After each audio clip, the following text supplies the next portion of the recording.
What a great time to be a Giant, be a fan of the Giants. Like, we have something going here. We're building something special, and you can see it from the outside and inside. It's even more beautiful. Reflecting on everything that got me here, just to see that uniform, and I watched. That's the team I watched the most growing up because my dad was a Giants fan. So once a Giant, always a Giant. For me, it's only a Giant. Welcome, everybody, to a special edition of All In with Art Stapleton, a New York Giants podcast brought to you by NorthJersey.com and The Record. I'm your host, Art Stapleton, and that voice you heard at the top of the show is no longer a Giant. So apparently it is not a good time to be a Giant. Wink Martindale is going to resign as defensive coordinator of the Giants. It'll likely happen at some point soon, but not before legal representation and lawyers get involved to work out what's going on with Martindale and the Giants. But we will get to that later on this week. I'll try to do an off-season agenda podcast. We'll talk about things that Joe Schoen said in his post-season wrap on Monday morning, but I think we've kind of moved beyond that right now. I talked to several players in the locker room one-on-one, talking about their futures, what they expect this season, little Jalen Hyatt, Xavier McKinney, Justin Pugh, just to name a few, Nick McLeod. So I'll bring that to you at some point over the next week or so, but we got to talk Wink. We got to talk Brian Daboll.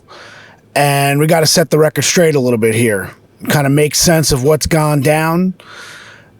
As I reported on Monday, after the masses reported that Wink Martindale had resigned, was resigning, all the semantics involved, that he was no longer going to be the defensive coordinator of the Giants, his resignation was made through the media, but as of, and it is 2:00 on Tuesday as I'm recording this podcast, I waited as long as I could to see if things would become official. Since it has not become official, I'm just moving forward, and hopefully the time frame does not get wrecked with this show. But as of now, it is not official internally that Wink Martindale has not handed in his resignation to the Giants, from what I was told on Monday, and last check still has not happened. Now, why is that? How did we get here? Well, let's go back to Monday morning. And why did Brian Daboll say his expectation was that Wink Martindale and Mike Kafka would both be back as coordinator? Well, it's pretty simple. The Giants do not want Wink Martindale running to Philadelphia as their defensive coordinator for next year. And that was a possibility. He's under contract through 2024. Why would the Giants fire Wink Martindale and allow him to just go wherever he wants? It's not in the best interest of the Giants to do that. So Daboll said the expectation was that he'll be back. Knowing full well that Wink Martindale did not want to be back, now you confess, go in rewind all the way back to the Jay Glazer report before the Patriots game, before the bye, last Thanksgiving weekend. Why did that report come out? Well, it was clear that it didn't come from Brian Daboll because it painted Daboll in a bad light. So clearly, someone involved with Wink Martindale, and I'm not pointing any fingers, thought it was important to get that out there, that their relationship was not in a good place. So how does that set up what we've seen over the last 2 months? Well, let's look at it one way. It's basically Wink Martindale getting the word out there through intermediaries. And I don't play the game of who sources are.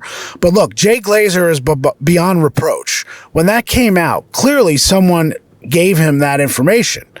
So, and as we found out, or even when we found out after the fact, there is tension between Daboll and Wink. And it goes back all to last season as well. Brian Daboll knew when he was hiring Wink Martindale that Wink Martindale wants to be a head coach. There's always that balance to strike between the head coach and his coordinators. And Wink Martindale treated it as if he was the head coach of the defense. And, that's a fine line to walk. And when you're winning, like last year, it doesn't come off as ego-driven or arrogant or divisive. But when you're losing and the offense is struggling, that could kind of come out of that. So let's go back to the Glazer report. Why does it come out? Why is it good for Wink Martindale and not good for Daboll? Well, first off, it's basically Wink Martindale through intermediaries saying, hey, I don't want to be here. They may can me before the end of the season. I'm available. And it's Thanksgiving weekend. When the calendar turns to December, you have teams already thinking about their coaching staff for the following year. So that's number one. Number two, it puts Brian Daboll in a light that in a struggling season, now he can't get along with his defensive coordinator. Those are two things that came out of that report. Now we all start talking about Brian Daboll's personality, and maybe it's turning off his coaches, and he's hard to work with. Well, he's got to change because he has to be able to keep Wink Martindale in the fold. Let's talk about Wink here. There's no mistake that Wink is a good coach and a good coordinator. He was good here for 2 years. The players liked him. They responded to him. This defense, while it had its shortcomings, let's not forget that. This was not a perfect defense. But Wink is a different personality than Brian Daboll. Brian Daboll's more intense. Wink is laid back. Wink doesn't believe in, undressing players on the sideline to getting in players' faces. He would rather do it behind the scenes, and that's fine. That's Wink's way. And you know what? You have every right to want a coach to be more like Wink than you do Brian Daboll. You might not like Brian Daboll throwing a tablet to the ground when he's upset at Daniel Jones for making an asinine, inane interception against the Seahawks on Monday Night Football. You might not like Daboll's in your face. You might not like Daboll publicly at news conferences giving us nothing. But there's a method to his madness. Brian Daboll is not a politician. Brian Daboll does not want to win the crowd at press conferences. He would rather win the crowd inside the building, win the crowd in the locker room, with the way he handles his team in meetings, with the way he FaceTimes players in the offseason and builds relationships with them. He has a different way about him than Wink Martindale does. And Daboll knew Wink was this personality, this way, this how it clashed with him a little bit. And if he didn't, shame on him. But I believe he did. And I believe in the best interest of the Giants, they ended up hiring who they thought was the best defensive coordinator candidate when they hired Wink 2 years ago. But over time, things kind of get revealed. And I think Wink wanted to be a head coach. Wink wanted to run the defense the way he sees fit. Whether he took input from Brian Daboll or not, I can't say that for sure. I haven't had anyone tell me internally that Brian Daboll made suggestions to Wink Martindale and that he turned them down. I have not been told that. But what I do know is Wink is as calculated in the media. And I'll say this about being in the media. We love people who want to give us what we need. You help us do our jobs well, and we want to defend you. We want more of you. And there's no mistaking on Thursdays when the coaches and the coordinators talked. Wink Martindale made our job easier. Mike Kafka, Thomas McGay, he did not. And Brian Daboll does not make our jobs easier in his press conferences. He does not give us what we want for headlines, for copy. Wink is good for copy. Dabes is not. So now when this story breaks, what happens? Everyone digs in on Brian Daboll. His personality has to change. He's not getting along with people. Look, see, Wink is so easy to get along with. Wink is our guy.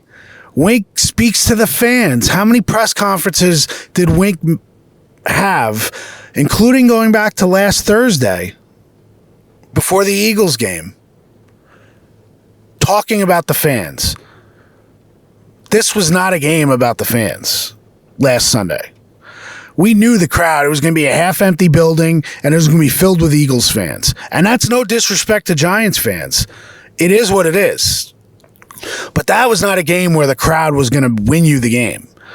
But Wink praised ownership, praised the fans last Thursday, said he wanted to be back, but we'll see.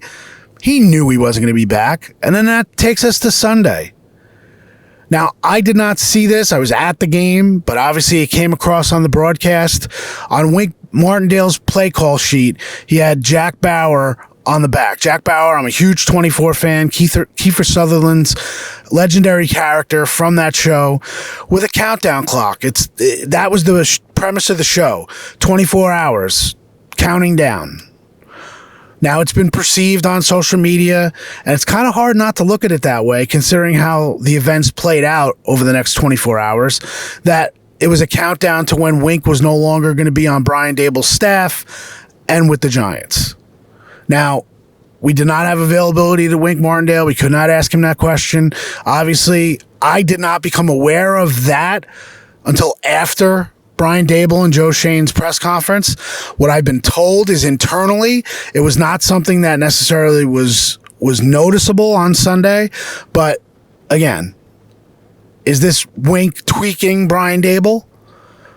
Does Daboll come back now? Now we find out on Monday afternoon that the two coaches that Wink Martindale brought with him to the Giants from Baltimore, Drew Wilkins, outside linebackers coach, and his brother, Kevin Wilkins, as a defensive assistant, that they were being fired.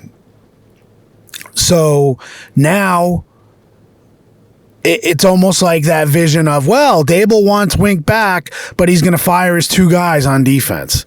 First off, the defensive coordinator should not have his guys on defense. It's a defense.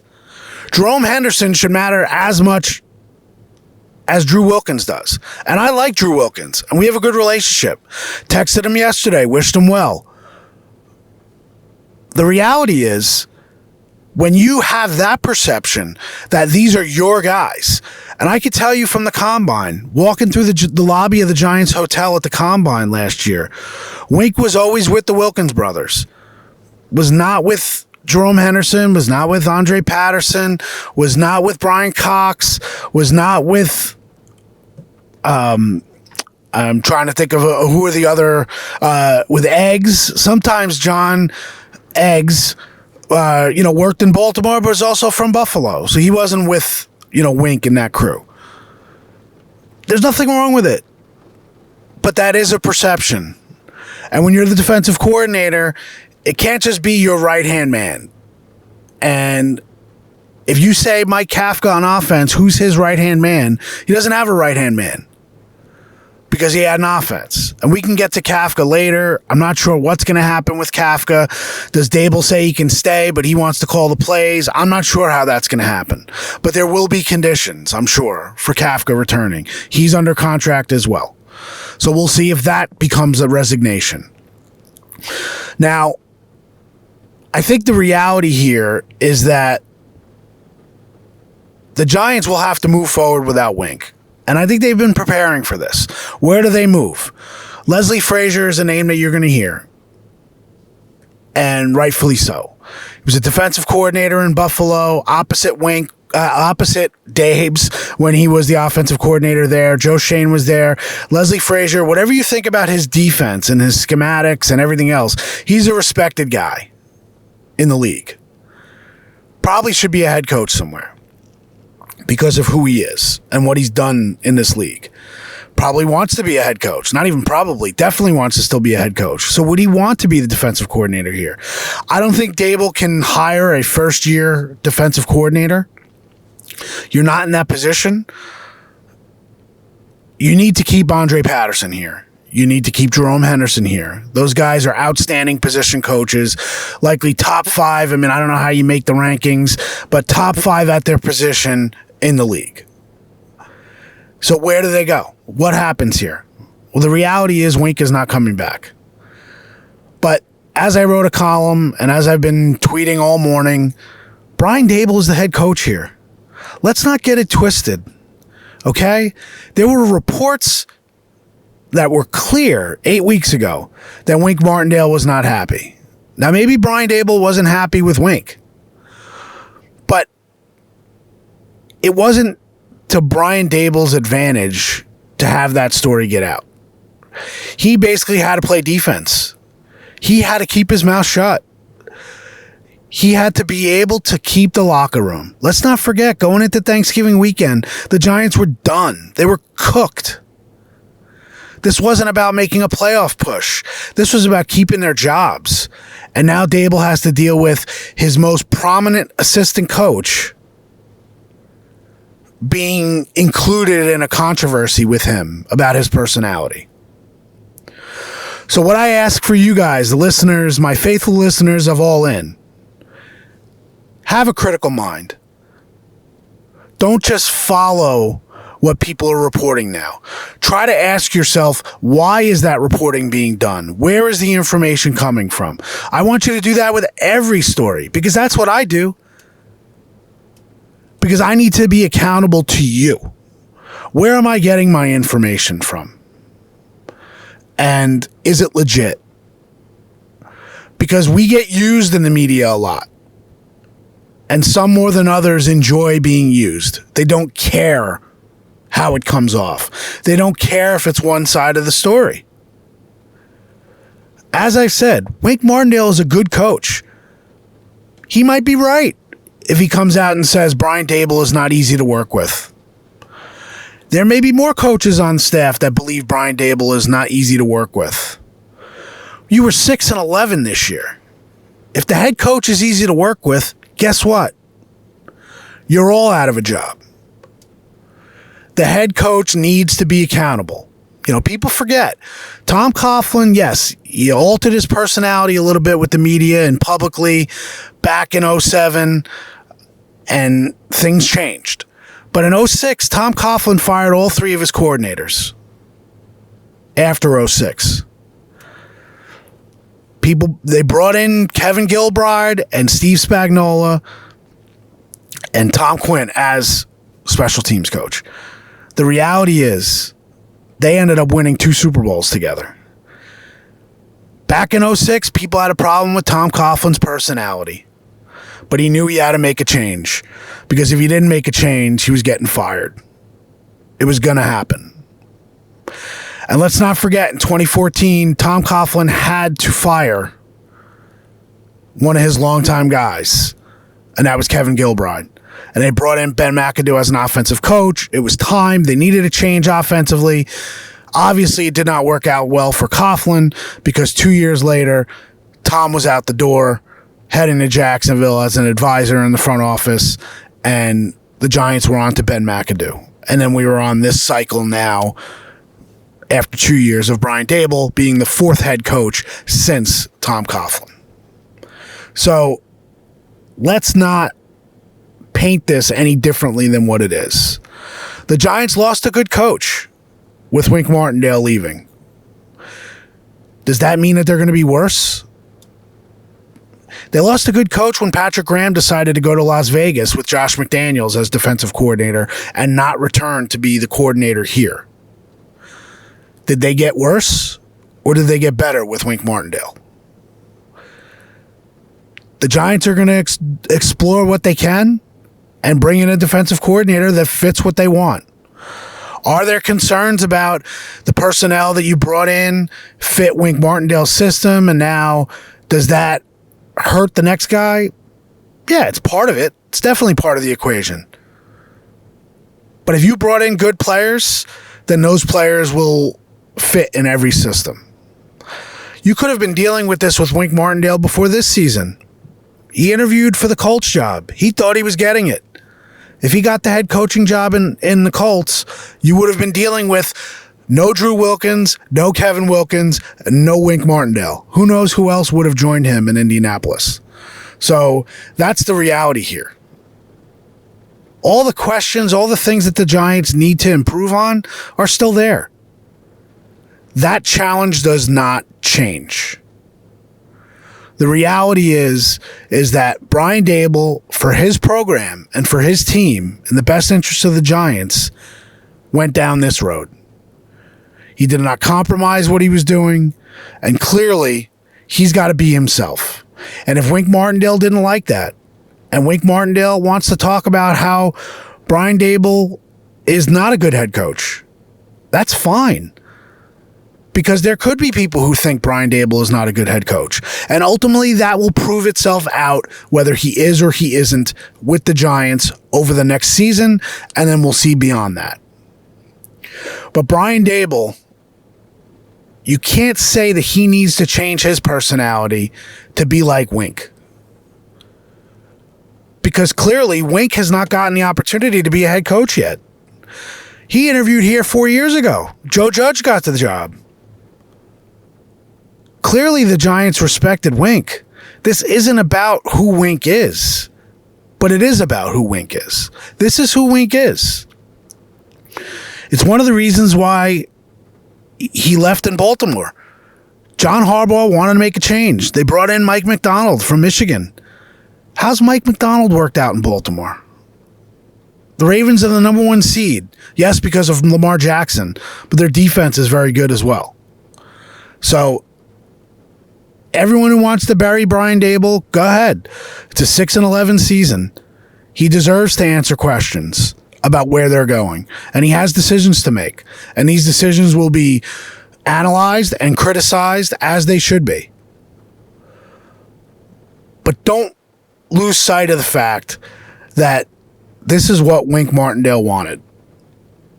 It got to a point at some point this year where Wink Martindale did not want to be here anymore. Regardless of what he said, he did not want to be here. The only way he wanted to stay, in my opinion, is if he were the head coach. And look, if things got worse, there's no reason why it could not have ended up that way. Let's be honest. Ownership liked Wink Martindale. He impressed when he interviewed here for a head coaching job. I'm sure they were very happy that Brian Daboll hired him as defensive coordinator. Wink's a likable guy. There's no reason to not like Wink. So what if Brian Daboll flamed out the way Joe Judge did? At the end of the season, just kind of lost it. You don't think for a second that Wink Martindale would have put a plan forward to say, hey, I can do this job. Here's what we need to do. That never materialized it from what I understand. But again, is that as far-fetched? And again, I'm not saying things about Wink Martindale, but this happens in coaches. This is the way coaches look at it.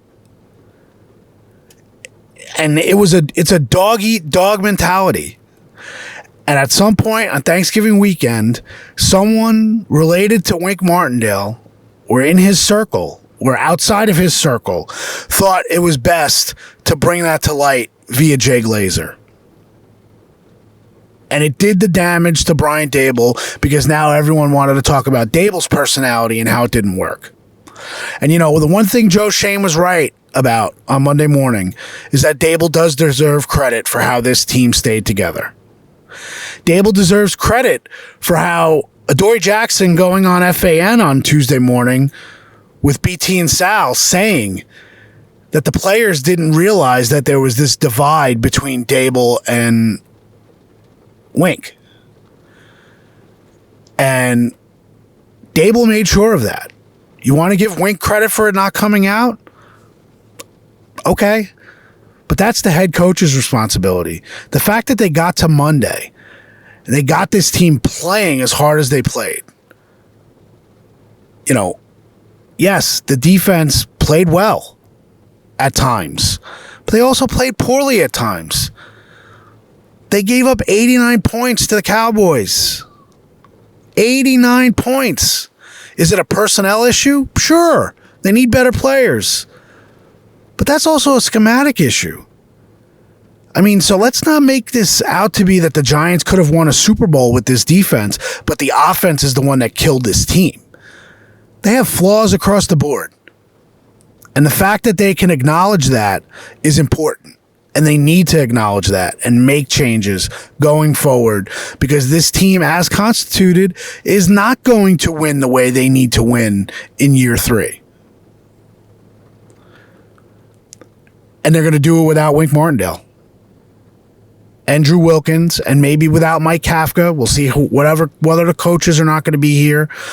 The reality is Brian Daboll had to fire his friend who he brought here from Buffalo, and Bobby Johnson, the offensive line coach, who did not do a good job. His unit did not do a good job. They did not develop players. The younger players did not progress. The only player on this offensive line that did well is Andrew Thomas, and he missed most of the season thanks to a fluke hamstring injury. They needed to make a change. And it was probably a hard change to make for Brian Daboll, yet he made it. And he announced it Monday morning. And that's the way they move forward. Because he's not worried about that Bobby Johnson's all of a sudden going to go to the Eagles and take over their offensive line. As an organization, the Giants need to protect themselves from a good coach like Wink Martindale going to a rival and hurting them down the road. They have him under contract. That's the way it is. If he wants to resign, then they could work out the details. If he's going to coach next year, they're going to work out details to figure out where he can and where he can't coach. And that's just going to be the way it's going to be. And that's just speculation on my part, but it's reading the tea leaves as well. So those are all my thoughts. Agree with it, disagree with it. I just wanted to make sure you got all my insight on this. I'm not ready to bury the Giants just yet. Let's see who they hire. They have some critical decisions to make. Let's see where they're at. But look, this is a turning point for this organization and for this team and for this head coach. I think Brian Daboll has earned the right to be able to make decisions for his team. He's the head coach. He's not the head coach of the offense, the head coach of the defense, the head coach of the special teams. He's the head coach of the New York Giants. No one else. And he will answer to that. And he does answer to that. The team views him as that. And he has to make decisions and be accountable for that. And I think that's what he's done, and that's what he has to continue to do in order for this team to reach its potential and get back to the playoffs and become a consistent winner again. Can Daboll do it? We're going to find out. But I don't think he's written off yet. I'm not ready to write him off just yet. He's got to make decisions and make improvements to this team. And I think he deserves an opportunity to go and do it. So that'll wrap up today's show. We'll be back soon, hopefully by the end of the week. I'll do a look ahead to the offseason. We'll have stuff on NorthJersey.com about names to watch as far as defensive coordinator, offensive line coach. We shall see. But I appreciate you being all in as well. And I am all in. And we're all in with the New York Giants now heading into a critical offseason for Joe Schoen, Brian Daboll, heading into year 3.